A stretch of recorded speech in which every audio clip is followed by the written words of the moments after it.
Worlds 2021 was the biggest upset in League of Legends history. Let's figure out how EDG pulled off such a spectacular finals. Alright, so this is game one. Let's take a look at the draft, as we always do. Let's take a look at the picks, and let's just together find out how EDG managed to pull this off. And I'm not saying that, as always, quick disclaimer, I'm not saying everything is all draft. It never is. But, you know, we can use it to form clues and form opinions on how the series went. So, red side, similar to what we've already seen in Worlds, right? Red side bans are pretty much consistent throughout all of Worlds. We got Lee Sin, Yuumi, we got TF, right? So, really, your skill skill expression draft-wise comes from blue side, right?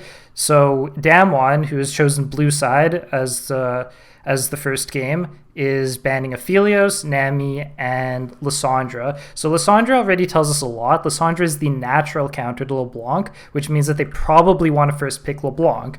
They had to ban Lissandra before EDG did their last ban. Therefore, EDG chooses between banning LeBlanc or banning Yuumi because they know that Damwon is going to pick LeBlanc first pick if they are banning Lissandra, or at least is very likely.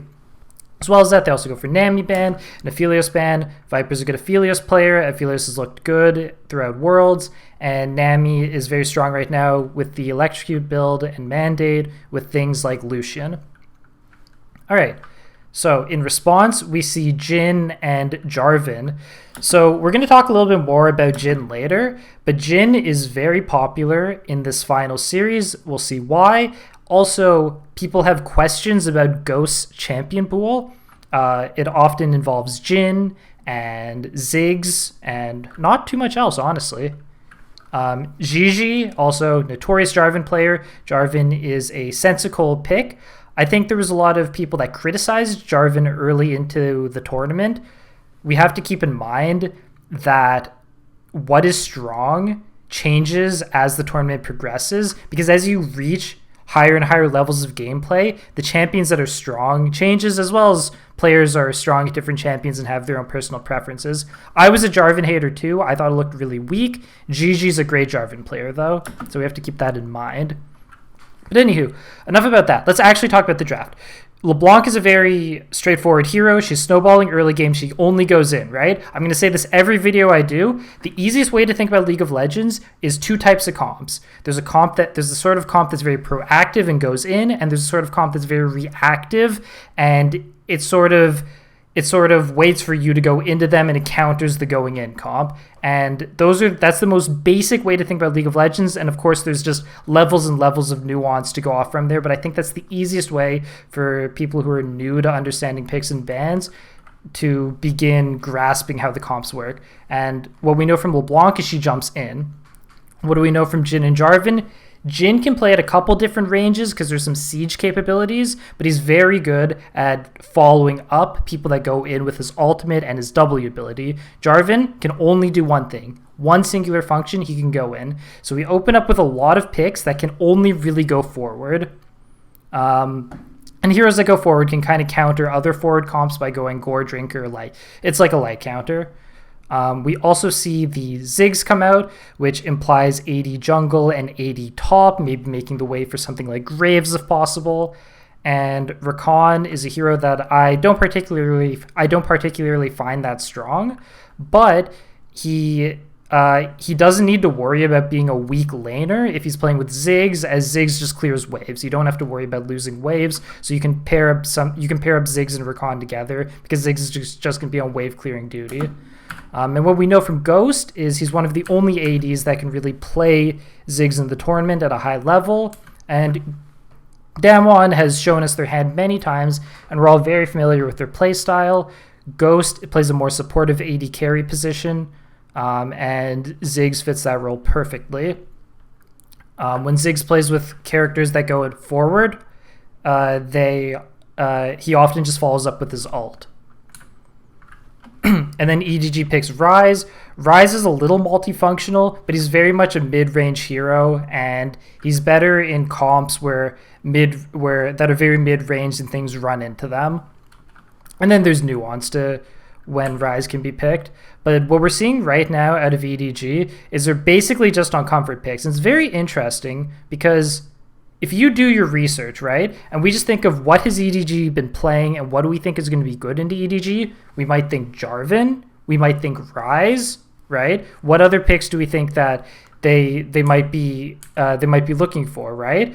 Probably Graves, you know? Flandra has been one of the most prolific Graves players in the tournament, and he's been doing excellently on the pick. So when you look at this draft, let's not even think about what is strong. Like, let's not talk about what is good or bad in the draft or what counters what.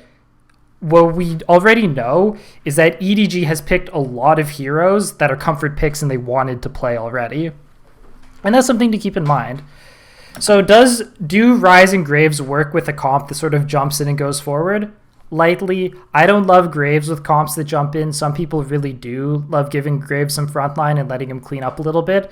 I find that he's better when you want people to run into you, because otherwise he's just following up his frontliners with his ult.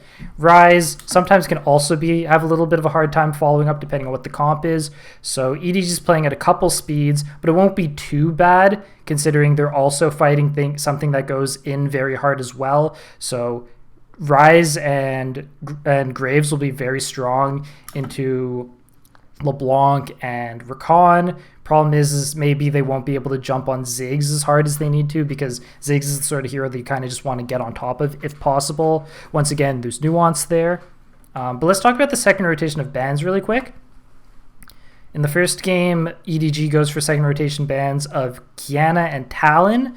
That is because Canyon is just a fantastic player, and he's really the only player in the whole tournament that was able to make Kiana and Talon scary picks, because those are junglers with very low utility, and they're barely junglers to begin with, right? A lot of skill expression tied to those heroes, and you just need the player to perform if they end up on them, but Canyon tends to make it work, and he's very scary on those picks. This particular comp, not too much facilitating him. It would probably be a very snowbally comp if they were to go with one of those assassin junglers, but they're banned away. And instead, Damwon counters the Graves pick, which they were anticipating. They also already picked a lot of magic damage with a Yasuo counter. Yasuo is considered a Graves counter. I don't personally believe it's the greatest counter. There's also a very high skill cap on Yasuo. You really got to be a Yasuo player to make him work. So it's a scary strategy to go for, certainly. But that is what Damwon opts for. Just saying something that I heard on Twitter, Viger V2 said that if you want to counter Graves, a good pick is Cassiopeia. In my head, that makes perfect sense.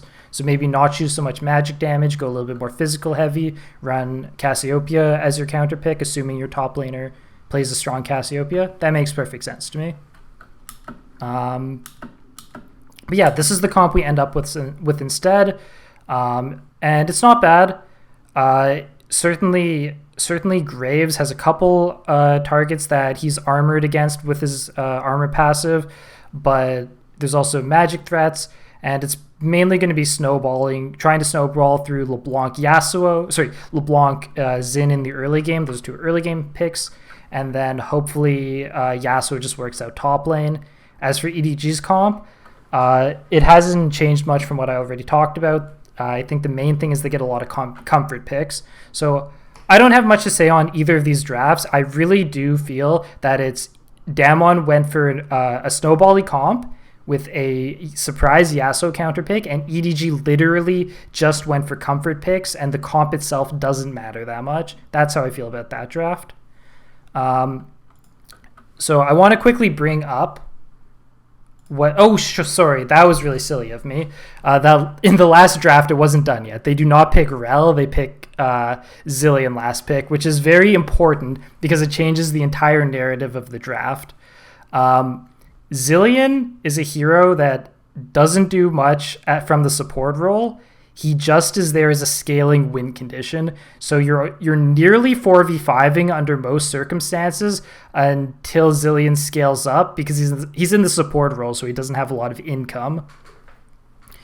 To make it less of a 4v5 in the early game when running a Zilean draft, you're going to want to pair him with something where his ult has extra utility as opposed to just bringing someone back to life. For example, you might want to run him with something like a Jarvan, where when Jarvan dives in, Jarvan's almost 100% dead every day of the week he dives in like that. Hopefully you win the fight after, but Jarvan will die. Maybe if you run Zilean, Jarvan won't die, and that's like a way to get power out of the Zilean pick, even though you drafted him mainly for the late game. So that's why I brought up this T1 versus Damwon game that happened in the semifinals, because T1 was also doing very well with the Zilean pick, and T1 actually drafted a super standard SK Telecom comp where they've got a lot of mid-range champions. Let's take a look at the Azir and the Aphelios. Those are mid-range heroes that want things to run into them. Kennen can play at that speed as well as he wants. Zilean will be their late game win condition, and this is just a super T1 style comp. Yasuo is a little off tempo for the rest of the comp, but they probably are just trying to facilitate something in the early game and also maybe give Zilean something of a chrono target. But this is super standard T1 comp. And what did Damwon do to counter it? They actually ran Ziggs. They ran Ziggs Zoe, because one way to counter Zilean, sorry that I'm going on a little bit of a Zilean tangent, but Zilean's a weird hero because there aren't good counters to him. There aren't good counters to someone being revived. It's just that Zilean's a little slow to ramp up, right? So you basically have two ways to deal with him. We could try going at a faster speed. The problem is when you go to faster speed, you tend to be engage heavy. And when you're engage heavy, it kind of sucks to dive in, use your spells, and then have Zilean revive the target. The other way you can attempt to beat Zilean is Zilean doesn't have great answers to poke, right? If you poke a hero down and Zilean revives it, that's not a great use of Zilean ult. You're basically still at a standstill and haven't gained much, especially if you've been poked down with basic abilities, not an ultimate. Problem is it's hard to be super proactive with poke comp, so you run the risk of letting the Zilean scale. So it's a double-edged sword. There's not an excellent way to deal with him, I would say. But EDG drafted Zilean into the Ziggs, which is part of how that comp is supposed to is part of how Damwon had countered Zilean in the past, which is something that's interesting and something that I wanted to talk about. And if we actually look at the T1 game a little bit, we can see maybe how poke comp counters Zilean, right? Damwon is just sort of poking SKT down, and Kira revives their Xin, but how helpful is that, right? Sure, they save him, but they haven't actually gained any footing in the fight because they lost a poke, and they don't have the initiate capabilities to win the fight, right? You want to initiate before you get poked down, but that wasn't what the style of that's hard to do with Zilean a lot of the time. All right. So let's check out what happens when Damwon and EDG fight. So I've named two strengths for both comps. One strength for Damwon is that they maybe can poke out the Zilean. One strength, and also possibly outpace him with engage. And one strength for EDG's comp is that if Jarvan dives it really heavily, Zilean can maybe revive him. So Mako actually plays this game amazingly. He is very careful with his Zilean ult to not use it on himself, right? We're playing World Finals. He isn't panic ulting himself, right? GG dives in, and GG is just suiciding, but luckily getting kills in the process. Mako is not panicking, not putting himself out of position, and therefore he's able to save the ult for GG. At this point, Damwon has used most of their ultimate abilities. They have no Xin ult, no LeBlanc ult, no Ziggs ult, Barrel's already dead, and Jarvan is coming back to life. This is such an excellent position from this frame. And what do you know? It ends up being an EDG win, even though they're missing a little bit of the early game edge because Zilean is more of a scaler. Jarvan is helping facilitate the pick. And I think the game snowballs from around there. And that was sort of how those comps played out. So when I was watching the game live, my feeling was that EDG basically got all of their comfort picks. You can stop that from happening in the future. So this is game 2. Damwon has elected blue side once again, and this time they've decided to ban Jarvan on blue side. So things are able to progress a little bit differently. And that is removing one of the counter picks. Still a lot of stuff I'd be worried about. Flandra's Graves, I think, is a big problem. But they're opening up with saying, okay, Jhin is a comfort pick for Ghost. Maybe Ghost champion pool is an issue. And also I'm going to take a look at Jhin's stats momentarily. How does EDG respond? Once again, I do not consider Rakan a very strong pick, but Rakan is picked. It will not provide any assistance in the lane phase, but it will play at the same tempo as LeBlanc. So LeBlanc did end up losing last game, and Rise is open, but EDG is saying, look, we are concerned about Showmaker going LeBlanc. I don't want him to have it. We're going to pick it now, and we trust Scout. And now they've got two heroes that are very engage heavy and play at the same speed. Damwon now have a little bit of an option to counter the style of comp because EDG is drafted to engage heroes. Theoretically, you can play a very reactive comp at this point if you're interested and you think you can win that way.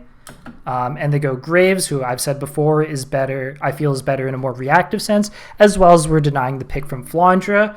Then we pick what is considered the natural counter to Rakan in Leona. Leona is considered a lane and somewhat team fight counter to Rakan because she shuts him down when he jumps in and is very good into him in the laning phase. I think it's kind of a stupid counter. I think basically anything that peels is a Rakan counter, as well as that. It's kind of stupid to say that someone as strong in the laning phase as Leona is a counter to someone as weak as Rakan, because you're basically saying, like, yeah, the strong laning hero beats the weak laning hero. I'd never believe in counters like that. It just means one is a stronger laner, and I don't consider Rakan a great hero to begin with. All right. But anywho, Damwon have a very flexible comp at this point. They can dip more reactively or more engage heavy depending on what they see or what they're feeling. And they've also gotten a bot lane that they're very comfortable with and have already won Worlds with. So that's probably looking good from their end. EDG is now they've now passed the torch, and instead it's EDG who are playing the LeBlanc Yasuo early game LeBlanc Xin early game snowballing. I want to talk about that quickly. I certainly saw comments on Twitter saying the LeBlanc why do I keep calling Xin Yasuo today? Probably because I was hyped up about the pick. I saw comments on Twitter about the LeBlanc Xin pairing. Yes, it is very early game focused. Yes, it is snowbally. I think there are people that just strictly do not believe in early game strategies. I'm not going to comment on if I think early or late game strategies are bad. That's like a whole different discussion. But this is an early game strategy. If you believe that early game strategies suck, then yes, you will believe the LeBlanc Xin sucks. And that's just, it is what it is. I cannot stop that. Personally, I think LeBlanc has her issues, and they were sort of shown at Worlds. However, Xin has a decent amount of hidden skill expression, and his scaling is so much stronger than people give credit to if you play his ult well in the endgame team fights. And if you watch the way Gigi plays Game 5, I think it's really hard not to believe there's like a decent amount of late game scaling to Xin and a lot of skill expression with his ult usage. All right, so EDG banned the natural LeBlanc counter in Lissandra, nothing surprising. They also banned Poppy. There are 3 dashing heroes. Poppy would be a devastating pick here, so that makes a lot of sense. Damwon take away Zarya or Khan. I don't know how good I think Zarya is right now. I don't know how good I think Zarya is with its comp. Regardless, they ban it. Ezreal would give a great scaling condition and not force EDG to play bot side. So that's a decent ban as well. Also, Ezreal Rakan is considered a decent lane because Ezreal's so safe. Rakan can get away with a weak laning phase. I'm not sure if I believe in it, but that's the theory behind it. And instead, EDG opt for one of Viper's more iconic picks. They give him his Kai'Sa. Once again, personal opinion here. I think Kai'Sa really sucks this patch. She is, however, excellent in this comp. Kai'Sa also dives in. EDG has drafted very synergistically with 4 diving heroes.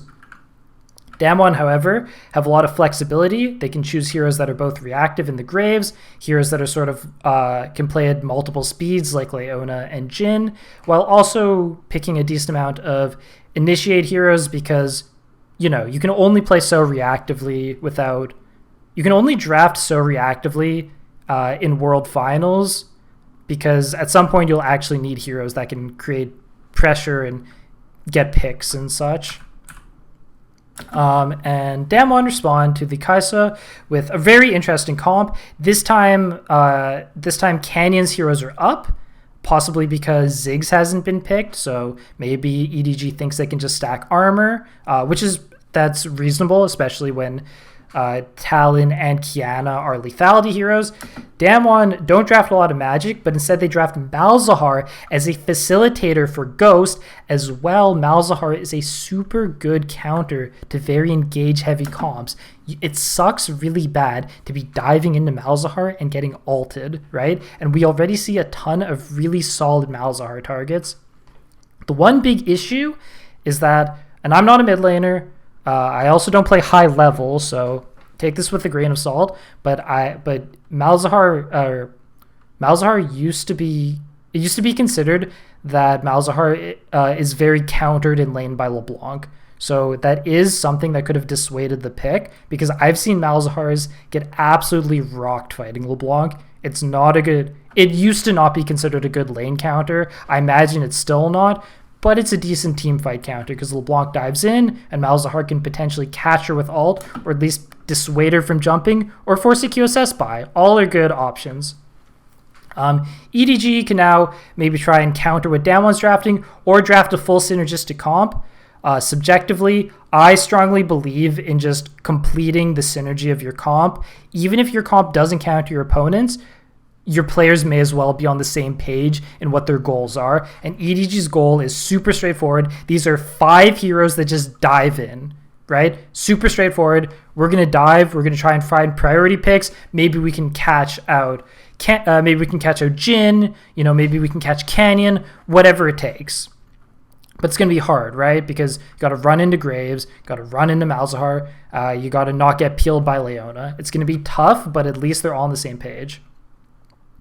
Also, Graves, really strong pick this series, really strong pick at Worlds, super high priority because Flandra is so excellent at it. Best Graves in the tournament by far, in my opinion.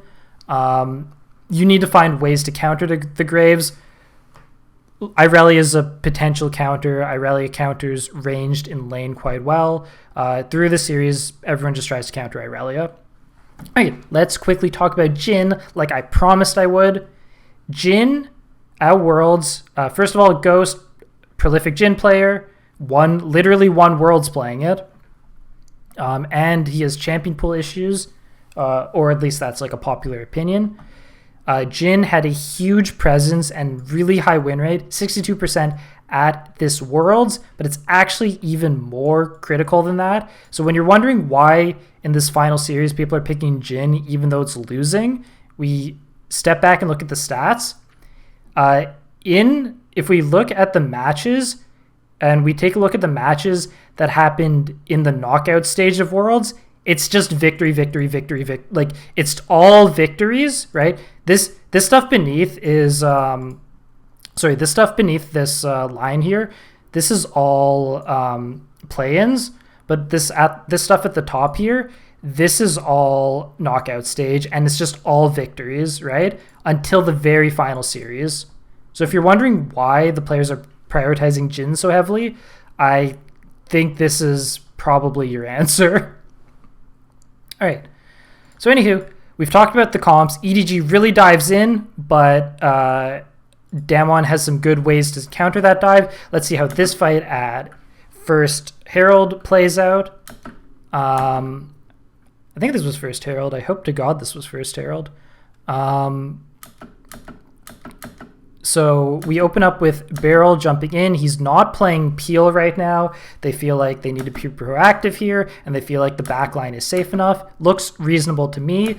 Flandre starts diving in. Viper, he's playing Kai'Sa, who I don't believe is that strong, is playing a little front to back with Kai'Sa. Kai'Sa is annoying to play front to back with because her range is so low.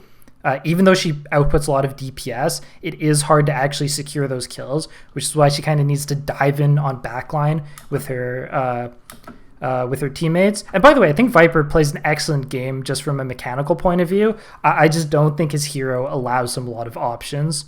Anywho, Flandre starts going in. Showmaker knows exactly what he's doing. He's like, well, Flandre's diving. I'm ulting him. Easy peasy, right? I can lock out Irelia and do my job.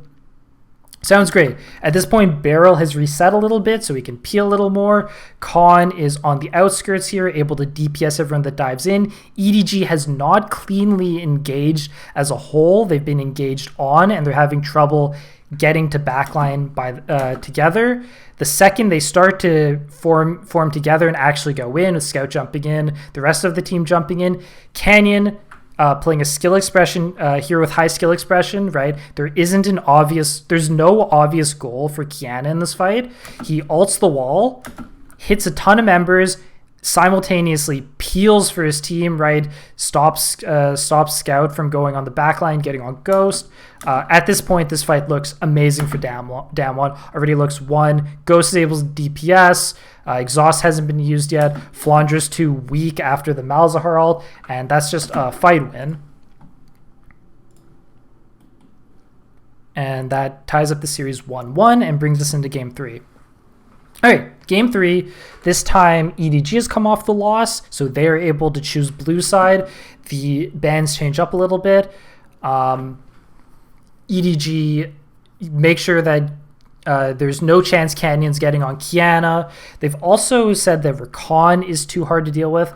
I don't agree, but that's just where we're at. And they're also saying, yes, we have the best Graves player in the tournament, but we want to ban him so that we can threaten a different first pick, right? And Damwon are not banning the same set of champions on red side as a lot of other teams do, or as EDG does. They're really scared of this Nami in lane, and they're really scared of GG's Jarvan now. The Jarvan makes a lot of sense to me.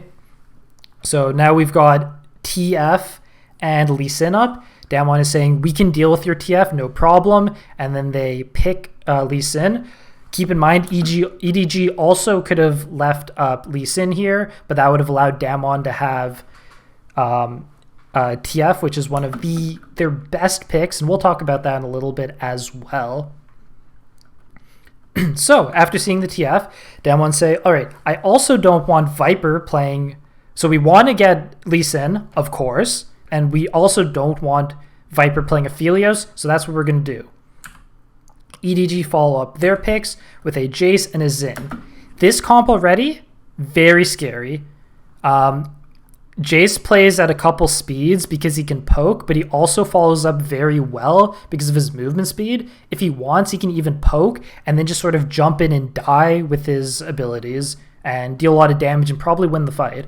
So this is a comp that is already super tough to deal with early game. Jace is really hard to be in lane. TF provides a ton of pressure. Zin's really good early. And if they draft a scaling bot lane, like this is already so hard to beat. And there aren't great options because you're probably thinking like, okay, there's a lot of dive here. So maybe I want to draft something that's more reactive, front to back, like the Aphelios. But then you start running into problems like, can I deal with the early game aggression if I'm playing champions like Aphelios? And will I be able to survive Jace's poke if I don't have strong initiate, which Aphelios doesn't, and he does not follow up his teammates well.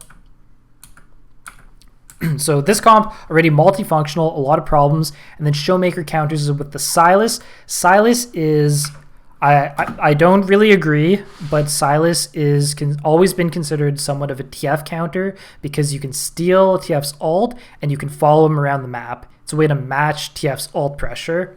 And I'll talk a little bit more about that in a moment. The one big criticism I have right now of Damwon's comp, Sylas can really only do one thing. He can really only dive in with his E ability. Aphelios can really only do one thing, and that's he can really only DPS down people that run into them. So we have two heroes that play at super different speeds. Lee Sin can be a little multifunctional, but Sylas and Aphelios do not get along well. So why did Damwon draft this? They don't want Viper getting Aphelios. He's been too scary with it. And they need a counter for TF, and they are doing so in the Sylas. So that is why that happens. Damwon then bans Ziggs, because Ziggs is a scaler that can just clear bottom and allow this devastating top side to run amok, as well as it would make the comp super multifunctional because you'd have two poke heroes that can also somewhat follow up. It would be, and global ults, it would just be so devastating. This 3 draft is already so hard to deal with, I feel like. And there's a lot of comps like that. EDG ban out the Aurelia to make sure that Jace cannot be 2v2 down. Once again, as I talked about, a scaler would be really scary for EDG. That's why Damwon bans the Jinx. We already talked about that. And then EDG ban Lucian, which is interesting, right? That's just interesting. I don't have too many guesses, right? It's probably just so that we ensure that Jace he wins lane no matter what. That is the goal. And Damwon sort of go with like a certain style of Jace counter where you play a tank, because Jace is considered kind of bad into tanks because he can block Jace's shots and they're not too bad into lane into him. There's certain tanks that can do that. Obviously, Gragas is not like a real tank, but this is a fine matchup if you're comfortable on it. And I think this is probably Khan's best game of the series, so he certainly was comfortable. EDG then follow this up with the Jhin Leona, and at this point, I'm saying to myself, wow, what a Damwon style comp. We got Jace, TF, Engage, Jungler, and then the classic Jhin Leona bottom. If there was no nameplates on, I would have assumed that the left side here was a Damwon comp, 100%. But anywho, Damwon then round their comp out with Braum, and I think this was probably the hardest draft diff of the series. I think EDG's comp looks terrifying, and I think Damwon's comp looks like a jumbled mess. And there's a lot to talk about this game, and we have a lot to go through. So first of all, I'm going to throw out another subjective opinion. Just in general, I think Braum is one of the worst heroes in the game, and we're going to talk a bit about that more in a second. But basically, Braum is a hero where his main functionality is that he blocks things with his ult. And if you've watched my videos, you've probably heard me talk about this before, but there's only very certain scenarios where that's actually super helpful. And the reason is because technically any champ in the game can block skill shots. Like maybe you want Braum to block Jhin ult, but technically any champion in the game can do that, right? You could just pick a tanky hero. You don't need to be Braum with his E up. You could also just be Alistar with ult on, right? Like and you usually already want to hit the front line, so you're not actually gaining anything. And then like one part of it is like it can block TF when he ults in, which I've seen people do. You can block with Braum with Braum E, and like that's decent in the early game, but as the game progresses, it's so unlikely to find a situation where TF wants to gold card someone behind the support that basically it's such an unrealistic scenario. You almost always want to hit the front line first with your gold card. It's too sketchy to just walk past them. You open yourself up to crowd control. It's just such a fantasy unrealistic scenario, I feel like. And when you actually watch competitive games play out, it basically never happens. So basically we have Braum maybe catching gold cards in the early game when TF ports on top of bot lane in the early phases of the game. And then other than that, you're just blocking Jhin ult, Jhin W, and JCQ. But you can be any hero and block Jhin ult and JCQ. You can be any hero in the game and build armor and stand in front of those abilities, right? That's why Braum makes no sense. You're playing into things that the other team is already happy to do. They're already happy to throw their poke spells at support. That's already an easy way to win the fight. The main comps where Braum actually does something unusual are in very selective cases. For example, he can totally negate an Orinald, or he can stand in front of MF Salt and block an entire MF ult. So for example, if a team is running Orin and MF, which has happened many times in the past, then I truly believe Braum is an excellent counter. But in situations like this, it makes no sense to me. And when we're looking at clips, I'm going to show you why. But sorry, that is my rant on Braum. When we actually look at how the comp fits together, we've got Gragas can play multiple speeds, Lee Sin can play multiple speeds, Sylas can only dive in, Aphelios can only peel, Braum can only peel. So unless this is a style of match where it's fine for a lot of people to dive and a lot of people to, and then for the backline to self-peel themselves, and there are comps like that, it's hard to identify, but they do exist. Stuff with Wukong often plays out like that. Then Damwon style of comp can be decent, but based on what they're fighting right now, there's too much poke for them to be drafting things that are self-peel like this. And it's just, I just think Damwon's comp is a mess, and EDG's comp is a well-oiled machine that has global pressure, a ton of dive, ton of poke, really tough to deal with. Okay, done flaming. We're moving on. All right. Quickly talking about this first pick TF and why the comp looks so similar to a Damwon comp that EDG drafted. The most banned champion against Damwon is TF. Showmaker is probably the best TF in the world. So it makes sense why you are trying to deny that pick. And then I want to take a look at, just to give you historical context, right? When I say EDG's comp looks like a Damwon comp, here is one of the comps that Damwon ran against G2. You're going to notice their classic Jhin Leona, Showmaker on the TF, an Engage jumping in jungler, and then top is not really similar. But I could probably find a game where Damwon drafted the exact comp that EDG drafted this game. I didn't take the time to do it, but it probably exists. And the reason I'm pointing this out is because I believe there's like an argument to be made that Damwon has a sort of familiarity with that comp because they really have ownership over it. So maybe you could argue that they're better against fighting it, right? That's one way to think of things. I also wanted to quickly show slight historical context, right? Sylas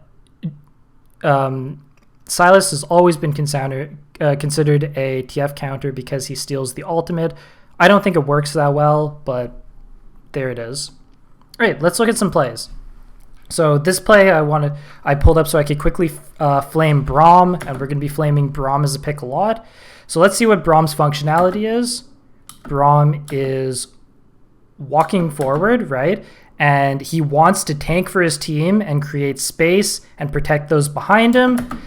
So with he ideally wants to catch gold cards so it doesn't hit anyone behind him. In this case, Scout already wanted to hit Braum, so Braum can't, it doesn't really matter if Braum blocks for his team. Scout's already happy to hit him, so then they beat up Braum. Braum doesn't want to waste E because the damage is not very significant. And it's just, sorry, I feel like Braum has got me heated. Once again, Scout is just throwing gold cards at Braum. That is already what he wants to hit. Even if Braum had E up, Jace EQ would have still hit his backline here. And now Showmaker wants to not lose the objective, so he wants to dive in, but he doesn't have good heroes to follow him up with. Braum has perfectly accomplished his goal. He has soaked all the damage. It is completely unhelpful because he's dead. So, I don't know. And then Showmaker can't really go in because he has a team that is just on different pages. Braum can't help him out in going in. No one else is that divey. And even if he does get in, Ghost probably will have no targets. EDG just play their little EDG wall. They're just front to backing with gold card and poke. Cool. So yeah, as I said before, I think this game was the biggest draft diff in the series. And what I want to highlight this game is the hoops and amazing gameplay that Damwon has to pull off to win this match, because I think it's absurd. I think it is so EDG favored, and the amount of effort that Damwon has to put in to win is just silly. All right, so this fight, once again, EDG is set up in a line somewhat, and they are going to just try and front to back and poke. This fight is lost by default if Damwon doesn't do something Suning-esque, right? They need a really scrappy fight, and Showmaker has taken Jin ult.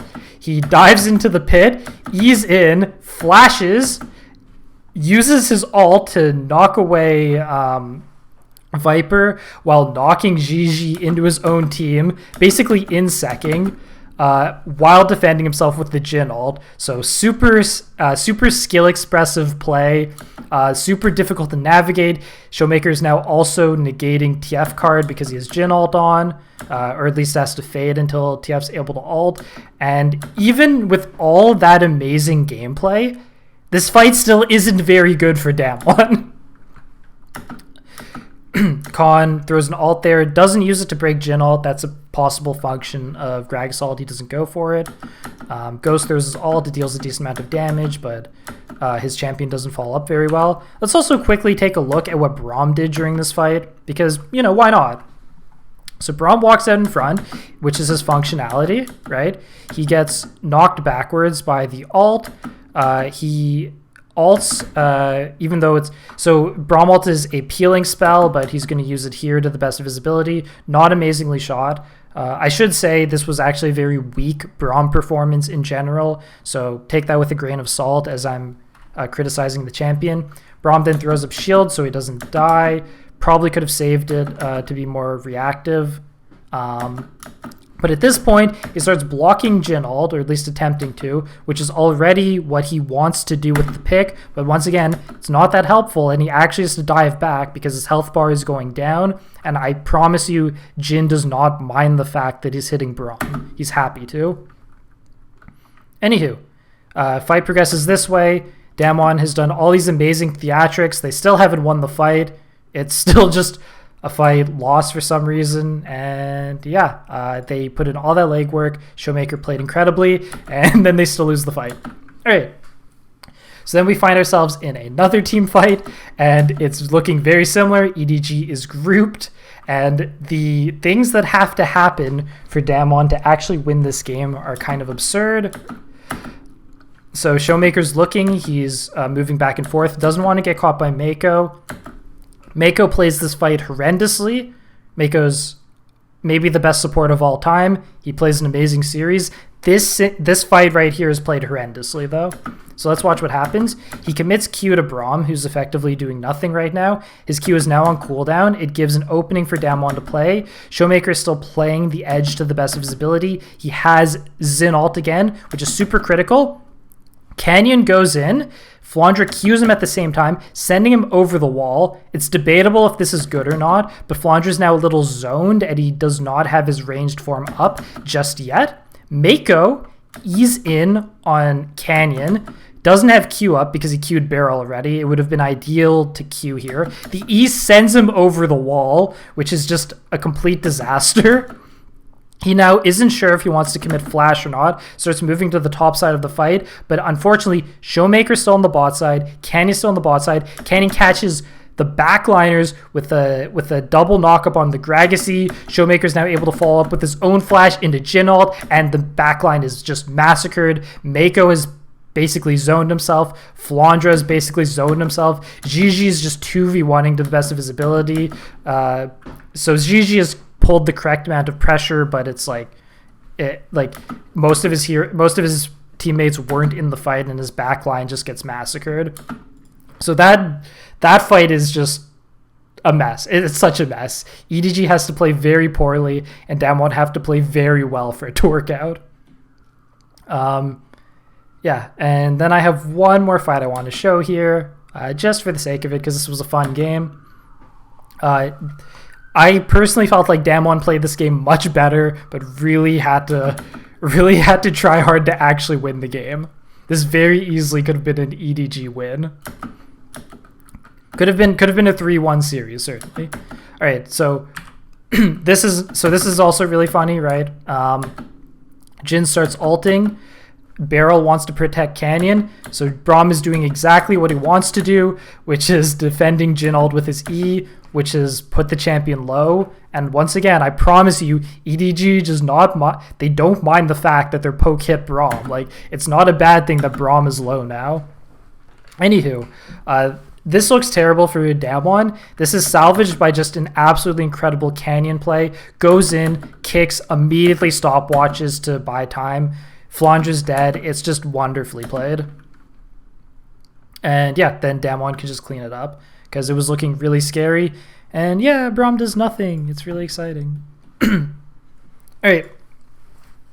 Let's move into game 4. It is now 2-1 in Damwon's favor. EDG gets the blue side pick again because they get to choose because they lost the game. EDG have decided they don't want to deal with Aphelios. They also don't want to first pick it. They don't think they win with first picking TF, so they're going to ban it instead, leaving a lot of picks open, right? Like Nami's open now. It's very interesting what's happening now. And Kiana also is a priority ban for them. They do not feel they can ban it. Keep in mind, they are not banning Talon. They are just banning Kiana in these past 2 games. And the first pick here is Lucian. All right. I'm not going to debate if Lucian is a playable solo laner this map. If he's a playable solo laner this patch. But what we do know is Lucian Nami is super, super tough to beat in lane with the current Nami build. And Mako's really good at Nami. And Damwon have shown that they're very scared of it through their bans. So what's Damwon going to do? They're going to pick Nami for themselves. And this is where I was very concerned. Because they pick Nami Jin. Because they still feel, we've looked at the stats already and we've talked about it, they still feel very pressured to play Jin. And so now they're playing Jin Nami. It's very strange though. This isn't a bad lane. Jin Nami's not a bad lane. But with enchanters, you tend not to want to play Jin. Because enchanters buff up the champion's auto attacks, and Jin only has 4 to throw out. So you tend to lose a lot of the functionality, and you're also not utilizing the Nami Electrocute Mandate combo build. So if you're running this lane, you're basically saying that I'm comfortable with having played Nami last patch. Like, the things she's able to do now don't even have bearance on what I'm drafting right now. Like, I would have just been happy to play her last patch, which is weird, you know? And that's just how badly they wanted to split up the Lucian Nami combo, which is very possibly correct. And Jin Nami's a fine lane. Instead, EDG opt for Lulu. If you watched my video on Worlds last year, or some of my videos on Worlds last year, you'll know that I am of a high opinion of playing more early game oriented AD carries with a scaling enchanter like Lulu, because she'll sort of facilitate them to scale into the end game. And Lucian can play at multiple speeds. He can jump in, he can peel back. He's just kind of a bad scaler compared to other AD carries. And really good in lane sometimes. And Lulu plays at multiple speeds because she's just a scaling enchanter. And then I've already talked about Graves. All right. Damwon say, okay, guys, we need to win the game. Lee Sin's banned. Kiana's banned. We are playing Talon today. Showmaker is just going to do Talon. Talon's a little different from Kiana. Kiana's a lot of skill expression. There's going to be skill expression attached to Talon as well. There aren't obvious ways for him to play team fights or to play with his team, right, in the comps you draft him with. Like, when I say that, I mean, like, if you're playing Jarvan, you dive in. Like, we know what we're doing. If we're playing Talon, it's a little bit more gray what your functionality in the comp is. But what we do know about Talon is on this patch he farms very quickly. He's definitely oftentimes played as a farm style jungler. So they go for Talon and they ban away Ryze. Neither team is currently interested in LeBlanc. The Kennen is banned away. So far, we have seen a couple Graves counters fall completely flat. The LeBlanc is instead banned, so we are showing that we are still worried about LeBlanc as a pick here. Xin has lost three games at this point, so people are not feeling it. Jace, good every patch. I don't blame people for banning it. And this is kind of weird to me. I don't know why, but Damwon is saying, I've got your Graves counter right here. It is not Yasuo. It is not Irelia. It is actually Gwen. I don't know what scenario Damwon like playing Gragas in, but I want to say that I think just like on an individual skill level, Khan plays this series very poorly, but his Gragas game was played excellently. So I don't know. Anywho, the response to these picks is, if you see Gwen, it makes a ton of sense to just draft more ranged. And that is basically what EDG does. EDG at this point have diverted and hard committed to what sort of style of comp they're playing. And that is going to be very front to back reactive comp with poke, right? We're going to have Graves playing reactively. Zoe is going to be trying to poke and sort of being reactive because she's going to want to try and prevent herself from getting engaged on. Lucian, Lulu are going to have nothing to follow up on, so they're going to be playing reactively and waiting for people to run into them. And Viego, when you play Viego in styles of comps like this, where they play front to back, Viego basically just looks to ult the person that dies first. He also plays more reactively as opposed to diving in with him. That's usually how this comp ends up looking. Damwon's comp, they've stolen Nami. Nami doesn't do a lot here. They just didn't want to let EDG have it. They think maybe we can outscale Lucian. It's going to be a little harder if Lulu's up. I think Lulu is a great pivot pick. Won't get stomped by Nami and will help Lucian scale. I think it was an excellent pivot. And the second Gwen was picked, they just commit to basically 4 ranged and Viego follow-up. It's going to be super hard for Gwen to find anything to do this game. Super tough. This game I definitely felt was in EDG's favor draft-wise. Absolutely. But I actually think draft didn't matter whatsoever for this game. Let's take a look at what did matter. So I want you to please only look at the mini-map with me for a little bit. Both junglers start on top side and start jungling bot side, because the only thing that mattered in this game was jungle diff. And I think this was like a fine time to talk about it. GG played an absolutely insane series. He just played an absolutely beautifully played World Championships. Like, he just was great this Worlds.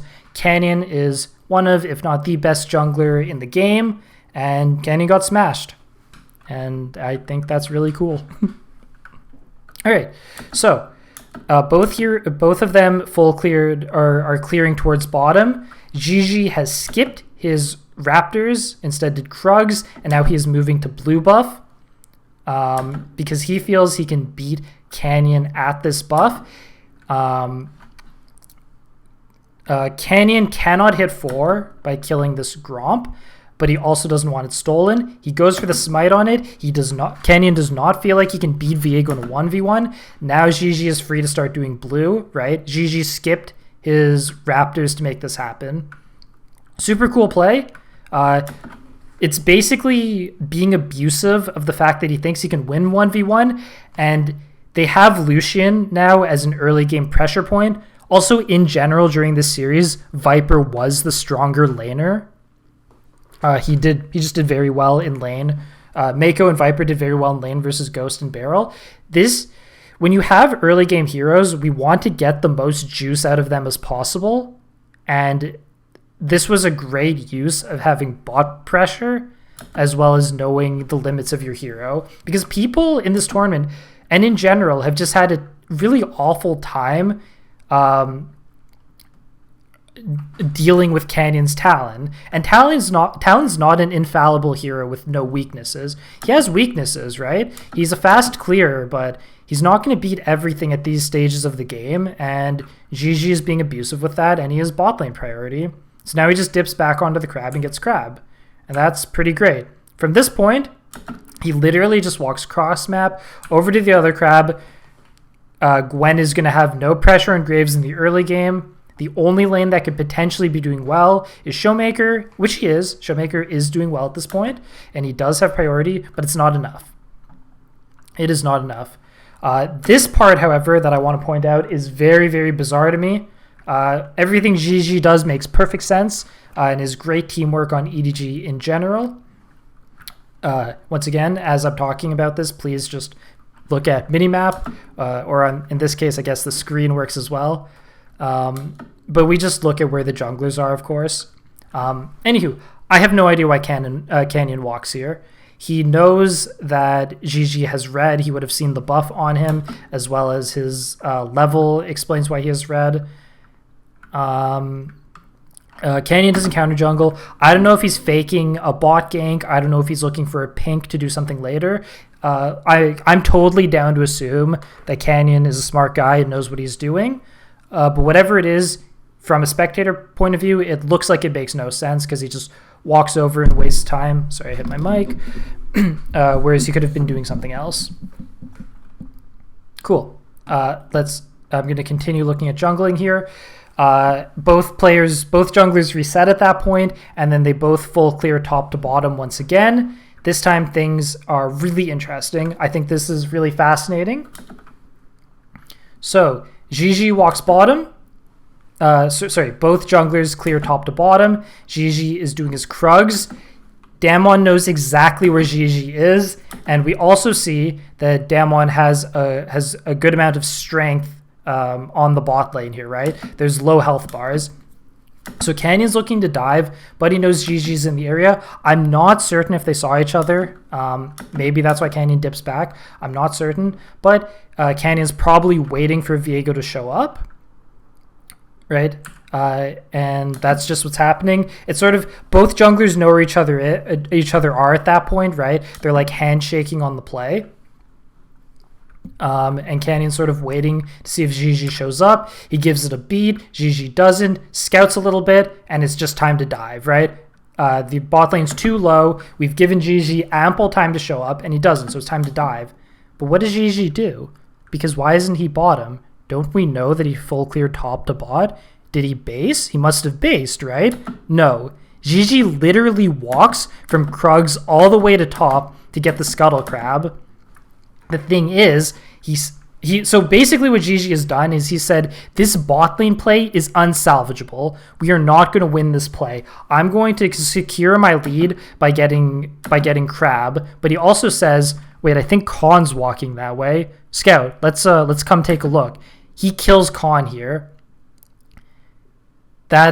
Which then allows him to, so even though Canyon he gets the exhaust out, and he does end up cleaning up, he doesn't actually, I forgot. He even though he pressures them off turret, he isn't able to clean up the kills.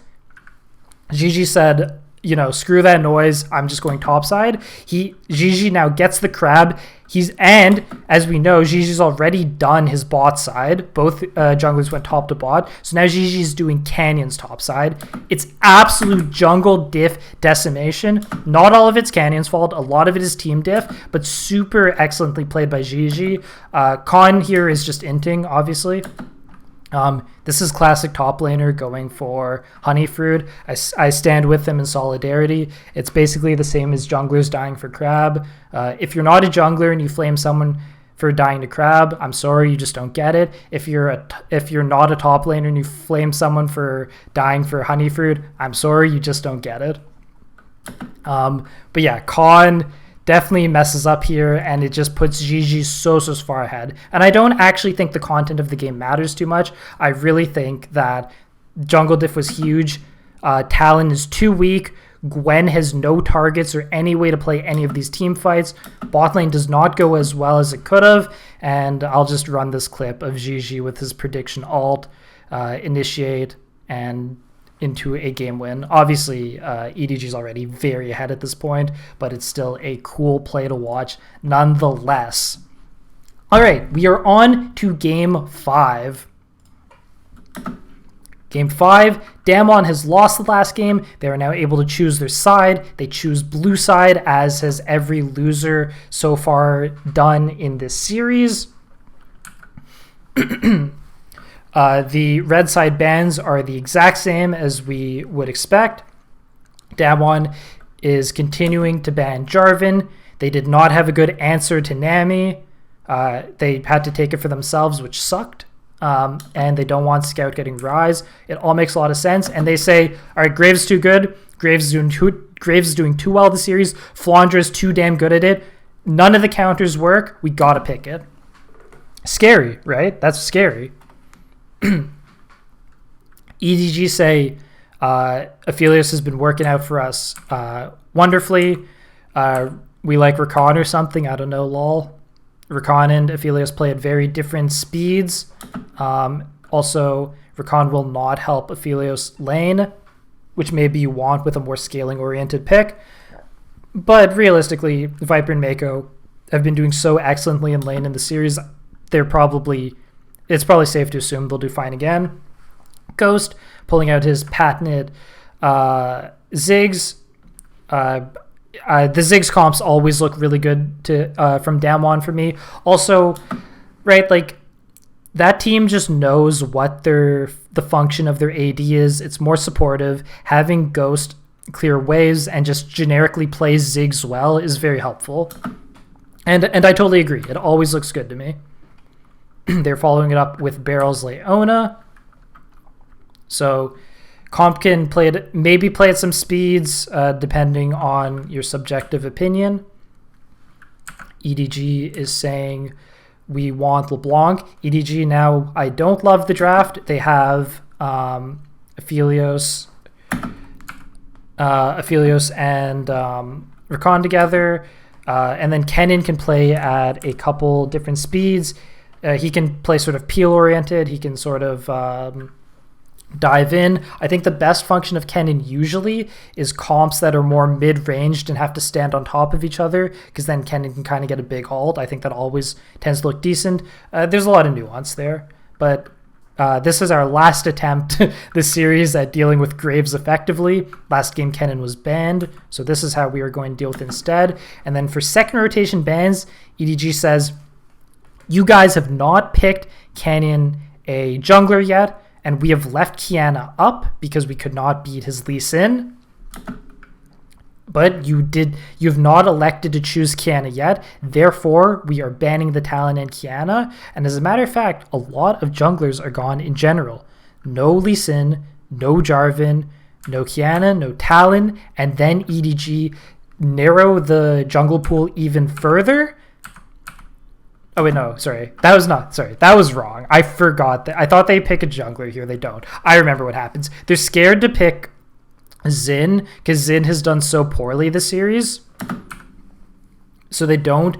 Instead of narrowing the jungle pool, they basically say, if you want the Xin, it hasn't been working, or you can show us what you're going to pick, and we'll try and counter it.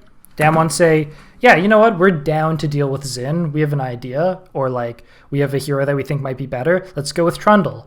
I think it's safe to assume Trundle was a prepared pick because Damwon hovers it in game 1.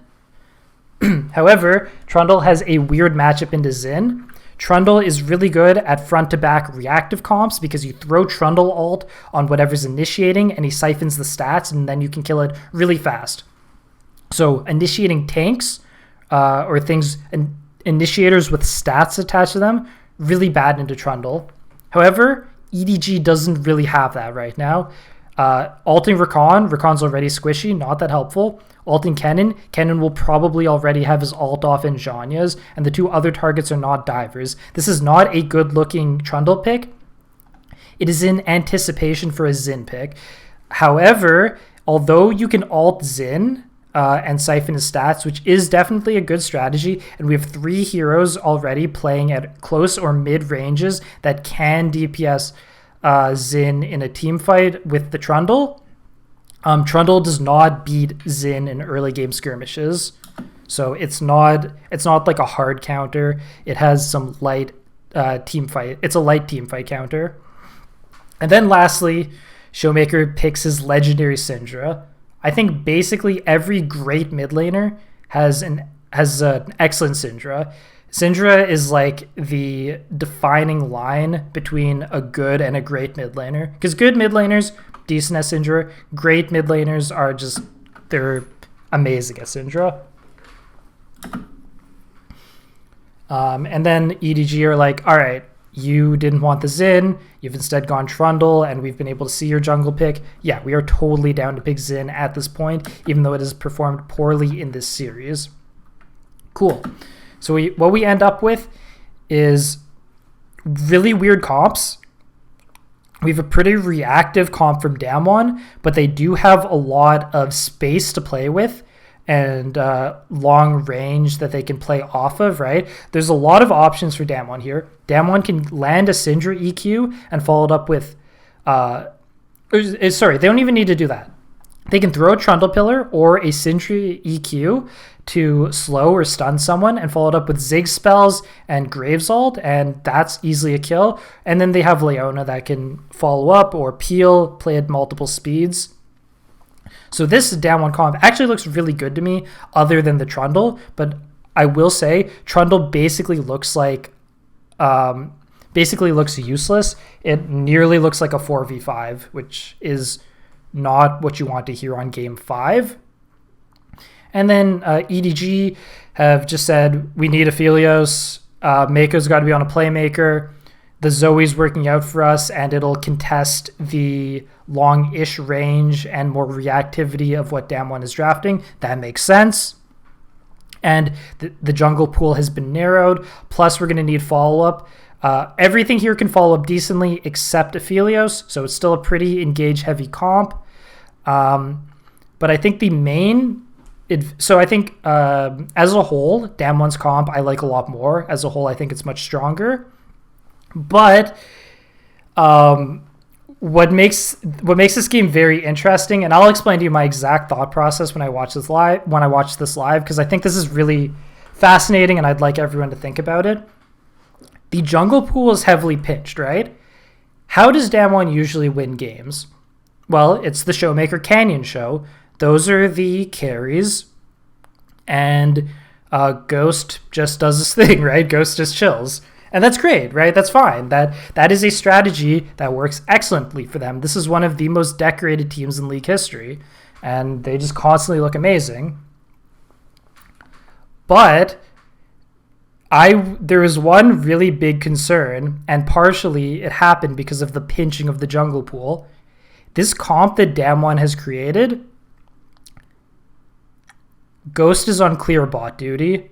Khan is playing just standard clear wave, reactivity, win lane, Graves, right? Those are two non-proactive heroes in Game 5 at Worlds. So now we look to our 2-star players, Canyon and Canyon and Showmaker. Canyon is on Trundle, a fully reactive, non-playmaking hero. No matter what happens this game, Canyon is just a spectator. He's a pawn, right? Everyone else is like a queen or a bishop. He's just a spectator this game. Canyon, they have given his patented Syndra. Syndra is not a hard scaler. She has to do well in the early game. She does not have a choice. So, and what we've basically said to Showmaker is that, look, we've picked wave clearing reactive heroes. We need you right now to carry this entire game. And this, I believe, is the crux of Damwon's comp, even though in general I kind of like Damwon's comp better. I don't think it is fair to any player ever in the history of League of Legends to, during Game 5 World Finals, to say, you are the sole carry on this team. You have to win us this game. It has to all be you. All the skill expression is on you. The rest of the champions are low on skill expression, low on ways they can play this matchup.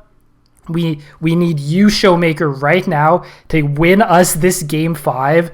You cannot scale. You have to win us the early game. You have to carry the side lanes by roaming, and you have to be the one to make the picks with your EQ. I strongly believe that literally nobody but maybe Faker can survive under that amount of pressure. I just do not believe that is a fair place to put any player ever. And we'll see how that plays out. I've also really quickly brought up what I believe is the most psychotic tweet I've ever seen. It is Santorin saying, "Let's go Trundle game 5. Damwon did it. They won Worlds again." Obviously, the second line is probably a little bit of a joke, but I think it's genuinely hilarious that NA's strongest Trundle player is just popping off because there's a game 5 Trundle. Because Trundle is the most boring hero in the game. So yeah, that's psychotic tweet of the week from Cruza, although it is a genuinely funny tweet. So shout out to Santorin. It was actually funny. Anywho, we're now in this scenario where Showmaker is playing Predator Syndra again. The side lanes are just reactively farming. EDG's on a ton of comfort picks, and Showmaker has to carry the game. He has to do well in lane. He has to make the picks with QE, and he has to win side lanes with Predator because there's a lot of early game strength missing from Damwon's comp. And anywho, if we look at this first play, and by the way, let's talk about how does Showmaker play historically? Showmaker never crumbles under pressure. Showmaker is one of the best players to ever play the game. He's one of my personal favorite players ever, and he never crumbles under pressure. He always plays amazingly, and I would personally say, prior seeing to this game 5, Showmaker's played every game of the tournament absolutely wonderfully. But how does he play the game 5? We are right now in a fight where we have a lot of uncleared vision. We are feeling nervous because all of our heroes are very reactive, so we need to get to the Dragon Pit early. We do not have the luxury of engaging late, and we don't have a ton of poke, so we have to be there early, and we have to be set up, and we're missing a lot of vision. Showmaker is kind of making a light read on where everyone is. He thinks the bottom half of the map is cleared because of Khan. Unfortunately, Flandra's in the book. Gigi's waiting over the wall. Showmaker is nervous. He cracks under the pressure, gets caught, puts himself in a terrible spot, dies. And by the way, this isn't even the first bad thing to happen this game. I believe at this point, Khan has already completely fumbled a play top. But realistically, based on how the series went, based on watching Damwon, I wasn't expecting Khan to carry the series anyways. I'm expecting Canyon and Showmaker to do it.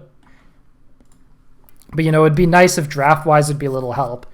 So that fight was, I think, the last fight we just watched, I think that was the turning point of the game. It was absolutely devastating.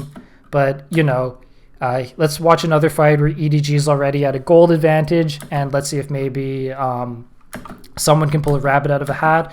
Prior to this, Damwon made one of the greatest Baron calls I've ever seen in League. A beautiful Baron sneak, beautifully baited, barrel baited it really well, just really excellent all around. So Damwon have Baron, they're still behind on gold. Maybe they can win this fight. Maybe they can pull a rabbit out of a hat. We have to deny Dragon Soul. Opens up with a Leona ult. There's an open opportunity for Showmaker to EQ. He doesn't go for it. Instead flashes. He actually ends up breaking Gigi's E here. I don't know if that was his intention. I think he probably meant to pick up a ball to make it a stun E. I can't imagine in this possibly final fight you didn't want your E to stun and you just wanted to break Zin's E. I can't imagine that's all he wanted to do. I think he probably just got nervous again. He also throws his spell mainly into Flandra. He then backs up from Zoe E. Just like, I know I'm just picking on Showmaker here, but it's just a very reactive comp. He has to land EQ, and then other people have to follow it up. And as I said, it's just not fair, right? That's not a fair thing to do to someone in Game 5 of Worlds. All right, so the fight's disengaged a bit. Nothing too significant happened. Showmaker has no flash, which sucks, but he still has ult. See what he can do. Can he land an EQ? He's sort of stacking his Qs. He starts trying to look for a flank. Can we win the game that way? He says no, probably not. I have to come back and fight with my team. Still stacking his Qs. He EQs Rakan. which maybe that's good. It kills Rakan, but now he doesn't have EQ. He correctly moves up from the Kennen ult. Then he ults Kennen, walks backwards. It wasn't actually a kill. That really sucks. Right? Then Zoe throws an E. He doesn't notice the E, walks into it. That allows Viper, with a totally reactive hero, to just walk up proactively and just turret into everyone. He actually has to flash to even follow it up. That's how useless Aphelios is at following plays up. It's a disaster. This is, unfortunately, this is a really badly played game from Showmaker. And I only showed 2 moments here, but there's a lot of moments that Showmaker did not play well. And it was basically the first time I've ever seen Showmaker not just hard carry a game, you know? And as I keep saying, I think this is just kind of an absurd comp for Game 5 Worlds. It's just too much pressure on one player. No one will ever be able to meet the expectations that this comp is laid out, in my opinion. So anywho, that was the series. EDG wins Worlds. Very exciting. I'll just give like a quick rundown of how I think every player played. Obviously subjective. Khan's counter picks did not work at all. Yasuo, he did not play it well enough. I think it's debatable if the counter works at all. I think Yasuo in general is good into Graves. You'll hear that a lot from jungle Graves players, but Graves also gains a lot of armor, so maybe you don't want to pick physical damage into him. Gwen made absolutely no sense in my opinion. It was terrible that game. EDG countered it really well. Canyon played really well in general, but there was a lot of jungle diff that happened. His Lee Sin play was super sick. Showmaker, one of the best players ever, played 4 really stellar games, still ended up losing. 5th game, he choked. Ghost played like Ghost, did what he had to do. Maybe could have done better in lane a couple games. Beryl, I think Beryl had a lot of really badly played games and a lot of plays that he played really badly. Had some good ones too, but I think he made a ton of mistakes. Flandra, best Graves I've ever seen. There was definitely plays that Flandra didn't play well. Flandra is one of my longtime favorite players. I was absolutely stoked that he won Worlds. I've been watching him since back when he was on Snake. It was so awesome to see him win. But yeah, he definitely had some missteps as well, but I think the fact that he was the best Graves in the tournament was absolutely critical to winning the series. Gigi just played a stellar series, so much jungle diff, probably the best Xin gameplay I've ever seen in that Game 5. So much skill expression milked out of a rather one-dimensional hero. I thought that was really cool. Plus the necessity to ban his Jarvan was such a big deal. Scout played really solid. It was cool seeing Scout get a real team for once. I think there was a ton of plays that Scout maybe missed the mark on a little bit, but overall really exceptionally well played, and it was just cool to see him get a real team. Viper, one of the best ADs I've ever seen. Mechanically, he's just amazing. That Kai'Sa game, the draft did him no favors, and I think he basically did as well as Kai'Sa as was humanly possible just through pure mechanics. And his laning was really good. Mako, it's been a long time coming. One of the best supports to ever play the game, if not literally the best support to ever play. He's amazing at engage supports. He's amazing at enchanter supports. To my understanding, he does a lot of shot calling on the teams he's on. I think other than that one play I pointed out, he played a really amazing series and just an amazing player in general. So yes, EDG won Worlds. Huge upset. Super exciting. And I really enjoyed it, and I think everyone else did. And this has been my analysis video of Worlds 2021 Championships, and I hope everyone enjoyed watching. Thank you.